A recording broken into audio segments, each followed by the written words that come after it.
Halo, Assalamualaikum warahmatullahi wabarakatuh. Bertemu kembali dengan saya dalam pembelajaran fisika, materi usaha dan energi. Oke, sebelum materi kita mulai, agar kalian nanti tidak ketinggalan dengan materi yang saya sampaikan, maka silahkan like, kemudian subscribe. Nih. Di sini ada orang yang mendorong mobil berarti dia akan memberikan gaya F. Nah, kalau di dalam fisika, ketika nanti tidak ada perpindahan, berarti mobilnya tidak pindah, itu berarti nanti usahanya adalah sia-sia alias nol. Maka nanti kalau ini nanti dia ada perpindahannya, berpindah, ya, pindah, terdorong pindah, maka nanti akan didapatkan bahwa usaha itu W sama dengan F kali S ya.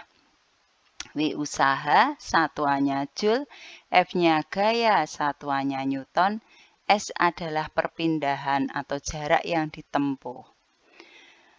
Oke, lanjut ke ini ya, ke anak menarik. Nah, ini ada seorang anak menarik sebuah mobil-mobilan. Nah, ini talinya ini tidak lurus. Ini akan membentuk sudut, kita perhatikan. Nah, di sini anak ini menarik dengan gaya F, kemudian membentuk sudut theta terhadap arah mendatar. Sehingga nanti di sini berarti kita berlaku nanti F cos theta yang dipakai yang mendatar ini, F cos theta. Sehingga nanti akan diperoleh bahwa usaha yang dilakukan itu nanti adalah W sama dengan F kali S cos theta. Kalau yang ini kan lurus ya, lurus horizontal. Kalau yang ini membentuk sudut theta. Jadi tolong diperhatikan di sini. Oke, kita lanjut ke energi. Energi nanti segala sesuatu energi nanti kalian akan mengenal adanya di SMP sudah pernah dibicarakan, ada energi kinetik.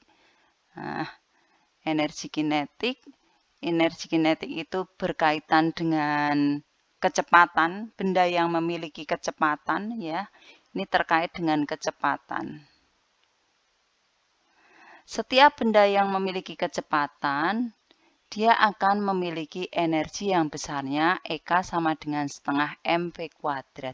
M-nya massa benda, V-nya adalah kecepatan benda. Kemudian kita akan mengenal energi potensial gravitasi. Sebenarnya di SMP sudah pernah ini ya. Nah, potensial gravitasi nanti akan terkait dengan ketinggian. Jadi benda yang memiliki ketinggian. Jadi ketinggian.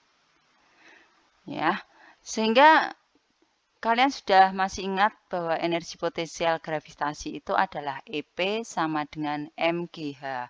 M-nya massa, G-nya adalah percepatan gravitasi, H-nya adalah ketinggian. Kemudian ada energi potensial pegas. Pegas itu bayangkan per, ketapel itu ya. Nah itu kan kalau ditarik itu akan bertambah panjang. Nah itu ya. Pernah kalian pelajari juga bahwa energi potensial pegas itu sama dengan setengah K E kuadrat. K-nya adalah tetapan atau konstanta pegas, X-nya pertambahan panjangnya. Ya. Kemudian ada lagi yaitu energi listrik. Nah, energi listrik kalian pernah belajar di SMP juga, kelas 3, materi kelas 3. Nah, di situ energi listrik itu sama dengan V IT, fit. V-nya adalah tegangan, I-nya kuat arus, T-nya adalah waktu. Itu. Oke, kita lanjutkan ya ke materi berikutnya, hubungan antara usaha dengan energi. Nah, yang pertama, hubungan usaha dengan energi kinetik dulu. Usaha tadi kan lambangnya W, energi kinetik EK tadi ya. Nah, sekarang kita lihat dulu lah ya. W itu kan sama dengan F kali S ya. F ini sama dengan M kali A. Nah, F itu sama dengan M kali A. Nah, A ini akan kita ganti dengan persamaan yang dulu kita pelajari di GLBB bahwa A itu sama dengan VT min V0 per T. Nah, jadi yang ini, nah, itu menggantikan A-nya ini. Ini gantikan yang ini. Nah, kemudian yang ini menggantikan ini. Ya, ini juga diperoleh dari persamaan GLBB. Persamaannya yang ini ya. Nah, coba perhatikan. Nah, dulu kan S sama dengan V0T plus setengah AT kuadrat. Nah, kemudian A-nya diganti dengan yang atas tadi. Akhirnya akan diperoleh bahwa S itu sama dengan setengah VT plus V0 kalikan T ini ya.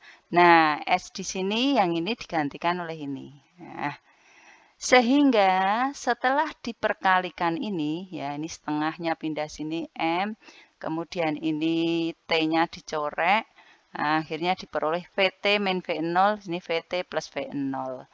Ketika dikalikan akan diperoleh bahwa W sama dengan setengah M VT kuadrat min V0 kuadrat. Ingat, VT itu kecepatan akhir, V0 kecepatan awal, M-nya adalah massa. Oh, berarti hubungan usaha dengan energi kinetik itu adalah W sama dengan setengah M VT kuadrat min setengah M V0 kuadrat. Nah, ini ya. Atau boleh dituliskan, nah, karena M-nya sama, boleh W sama dengan setengah M VT kuadrat min V0 kuadrat. Ya, W-nya usaha, M-nya massa, VT-nya kecepatan akhir, V0-nya adalah kecepatan awal. Oke, kita lanjutkan ke hubungan usaha dengan energi potensial.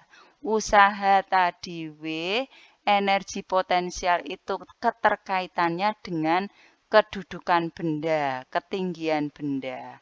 Kita lihat. Misalnya ada benda jatuh bebas dari ketinggian H2. Coba kita lihat. Nah, ini ada benda M, ya. Ketinggiannya H2. Kemudian dia akan jatuh sampai di H1. Nah, ini dihitung dari permukaan tanah ya. Nah, ini. Maka di sini akan berlaku bahwa W, usaha yang dikeluarkan itu adalah MGH2 min MGH1. Ini jadi kalau benda jatuh mengeluarkan usaha. Tapi ketika orang ngangkat benda dari suatu, mau mengangkat benda dari H1 ini ke H2, berarti dia membutuhkan usaha. Ya, seperti itu. Kalau yang tadi mengeluarkan ini karena ini jatuh. Berarti W sama dengan MGH2 min MGH1. H2 adalah ketinggian ketika berada di kedudukan yang awal. Jadi kita mengatakan awal karena jatuh awal ya. Kemudian H1-nya adalah kedudukan yang pertama. Seperti itu. Itu adalah berarti W sama dengan MGH2 min MGH1. Atau boleh dituliskan W sama dengan, kalau yang ini tadi W sama dengan perubahan energi potensial. Boleh seperti itu. Karena yang mengalami perubahan di ketinggiannya. Oke, kita lanjutkan ke energi mekanik. Ini juga pernah kalian pelajari. Energi mekanik itu penjumlahan dari energi kinetik ditambah energi potensial. Lambangnya EM ya. Energi mekanik sama dengan EK ditambah EP. Ini bisa kita jabarkan. Oh, energi mekanik sama dengan setengah M. Energi kinetik kan setengah MV kuadrat. Energi potensial MGH. Oh, berarti energi mekanik itu setengah MV kuadrat ditambah MGH. Gitu. Oke, kita lanjut ke hukum kekalan energi mekanik ya. Untuk hukum kekalan energi mekanik, menyatakan bahwa energi mekanik sebelum sama dengan sesudah. Artinya apa? Energi mekanik ketika benda berada di ketinggian 1 akan sama dengan energi mekanik ketika benda berada di ketinggian 2. Maka EM1 sama dengan EM2. Nah, kok bisa seperti itu? Nah, ketika berada ketinggian H2 ini, benda jatuh itu kan hanya semakin kecil. Kalau hanya semakin kecil, maka kecepatannya akan semakin besar. Nah, itu ya. Sehingga akan diperoleh nanti EM1 sama dengan EM2 setengah MV1 kuadrat ditambah MGH1 sama dengan setengah MV2 kuadrat ditambah MGH2.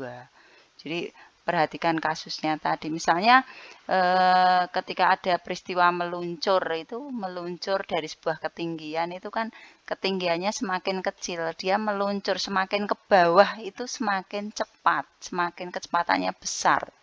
Tapi ketinggiannya semakin kecil. Nah, itu karena berlaku hukum Kalen energi mekanik. Seperti itu saja yang bisa saya sampaikan. Mudah-mudahan memberikan manfaat. Jangan lupa like dan subscribe. Terima kasih. Wassalamualaikum warahmatullahi wabarakatuh.